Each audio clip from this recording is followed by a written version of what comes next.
Hey, so most people buy crypto without knowing what they actually bought, and I'm not even talking about price. I mean, what is the thing you just paid for? Because crypto is not one thing, it's three completely different buckets, and if you mix them up, you'll get cooked, even if the market is doing fine. So here's the promise in the next few minutes. I'm gonna give you the simplest test ever, so you can look at any crypto and instantly answer, is it a coin, a token, or an NFT? And you'll know where it lives, who actually controls it, and what actually moves the price. Once you see it, you can't unsee it, because right now, most people don't invest in crypto. They gamble on a label. Alright, let's talk about sneakers. Imagine my buddy Mike builds Sneaker City, a whole system, roads, rules, security, everything. To make it run, there's one official currency called Mike Coin. You need Mike Coin to do anything in the city, to enter buildings, to move stuff around, to buy services, to pay the guards, to keep everything safe. That is a coin, the money that powers the entire system, the native fuel, now inside Sneaker City. A shop opens, Air Mike's store, and the store creates its own points called Air Tokens. Air Tokens get you perks, discounts, early access, voting on new designs. But here's the key part, Air Tokens only work because Sneaker City exists. And every time you use Air Tokens, you still pay fees in Mike Coin to use the city's roads. That is a token. An asset created by an app or business that rides on top of a chain. Now the third bucket, Mike drops 10,000 limited sneakers. Each one has a unique serial number. Prove which exact pair is yours, you get a unique receipt. Sneaker number 4821 signed, verified. That receipt is an NFT, not a picture. A unique ownership receipt that says this wallet owns this specific item. Now here's where people get confused and lose money, for reasons that have nothing to do with the chart. First, a wallet is not a place where crypto sits. Crypto sits on the blockchain. A wallet is your key. It's your ability to prove you own stuff on chain. No keys, no ownership. An exchange is basically a company saying, don't worry bro, we'll hold the keys for you. So your crypto is still on chain, but control is held by the exchange. The simplest analogy, a wallet is like having your own house key. An exchange is like leaving your stuff at the hotel front desk. Convenient until it isn't. So when you ask, do I own this coin? The real question is, do I control the keys or does someone else? Here's the cheat code. Step 1, what chain is it on? Step 2, what do you pay fees with? Step 3, is it unique or identical? If you pay fees in that asset, it's usually a coin. If you pay fees in something else, it's a token or NFT riding a chain. If it's one with a serial number, that's an NFT.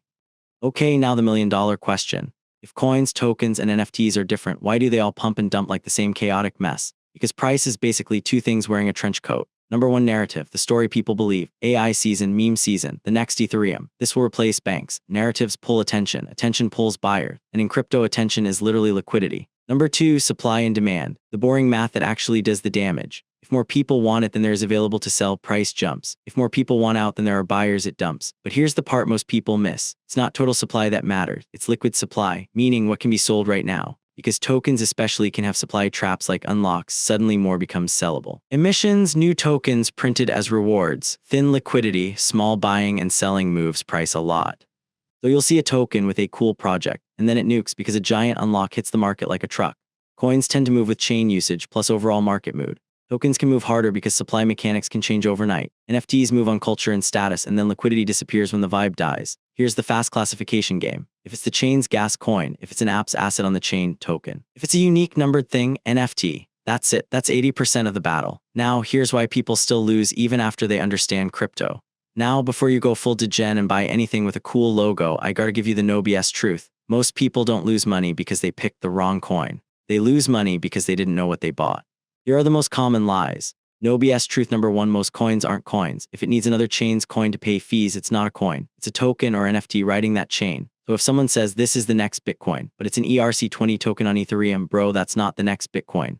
That's a store inside Sneaker City selling hype. No BS truth number 2, tokens can die while the chain thrives. The city can be booming and one shop inside it can still go bankrupt. That's why the chain is strong does not automatically mean the token will pump. No BS truth number 3, NFTs aren't the art. Usually you own a token receipt that might still be valuable, but don't confuse receipt with copyright. Owning the receipt doesn't mean you own the brand. No BS truth number 4, hidden sell pressure is a real thing. If supply is unlocking or printing fast, price can drop even if the project looks active. The chart doesn't care that the Discord is vibing. The chart cares if 50 million tokens just became sellable on Tuesday. So the smartest move isn't predicting charts, it's classification first. Because once you know the bucket, you know what risks even apply. And once you can label it, you know what to check next. Because the real danger is usually hidden in the details, not the hype.